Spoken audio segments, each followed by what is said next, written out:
रत्ना आइए रुक करते हैं महाराष्ट्र बुलेटिन की ओर और आप देख रहे हैं सी न्यूज़ भारत। इस बुलेटिन में बात होगी धुले की, जहां गणपति बप्पा की विसर्जन शोभा यात्रा निकाली गई है। साथ ही बात होगी परभणी की, जहां मराठा समाज को ओबीसी आरक्षण देने के फैसले का अखिल भारतीय महात्मा फुले समता परिषद ने कड़ा विरोध किया है।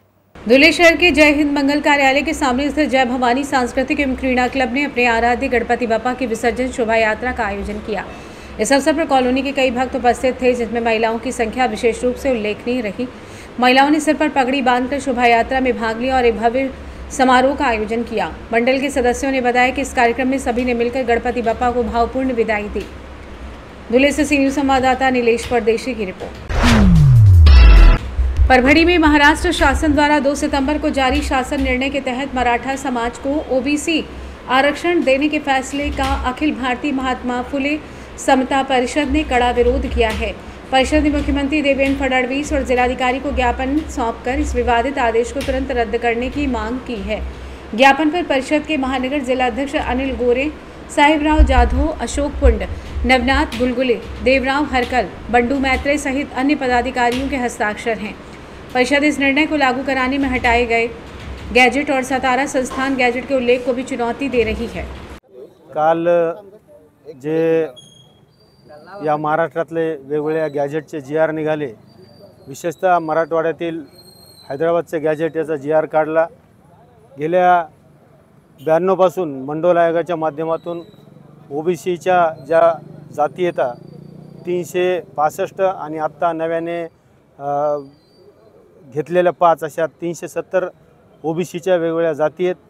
ह्या गेल्या अनेक दिवसापासून गावकसात सगळ्यांच्या सोबत राहतात। एक जातीय विण अतिशय चांगल्या पद्धतीने या महाराष्ट्रात विणल्या गेली, ती गावखेड्यापर्यंत। परंतु कालच्या गॅजेट प्रसिद्ध केल्यामुळं ओबीसी समाजात प्रचंड संभ्रम आहे, भीतीचं वातावरण आहे। गेल्या मंडल आयोग लागू केल्यापासून अनेक ओबीसीचे बांधव, आमचे ग्रामपंचायत सदस्य, जिल्हा परिषद, पंचायत समिती, नगरपालिका आणि शैक्षणिक आरक्षण घेऊन त्यांचे कुटुंब कुठेतरी स्थिरावू लागले आणि अशातच हे सगळं हिरवल्या जातं काय अशी भावना, जनभावना या ओबीसीच्या मनात रुजू आहे। त्यामुळे हा उद्रेक म्हणून आज ओबीसी समाज बांधव या ठिकाणी जिल्हाधिकाऱ्यांना निवेदन दिलं। रितसर मार्गानं आमचं निवेदन, आमचं म्हणणं महामहिम राज्यपाल, मुख्यमंत्री आणि समितीचे प्रमुख यांना कळवावं। आमच्यावर कुठलाही अन्याय होणार नाही याची काळजी सगळ्यांनी घ्यावी। आमचं मंडल आयोगाच्या माध्यमातून दिलेलं 27% आरक्षण अबाधित राहावं आणि संपूर्ण मंडल आयोग लागू करावा अशा प्रमुख मागण्या होत्या। आणि यानंतर ओबीसी समाज अतिशय शांततेत आणि संयमानं आंदोलन करील, यात कुठलंही दुमत नाही। परिषदतर्फे आम्ही जिल्हाधिकारी कार्यालय येथे जिल्हाधिकाऱ्यांना निवेदन दिलं।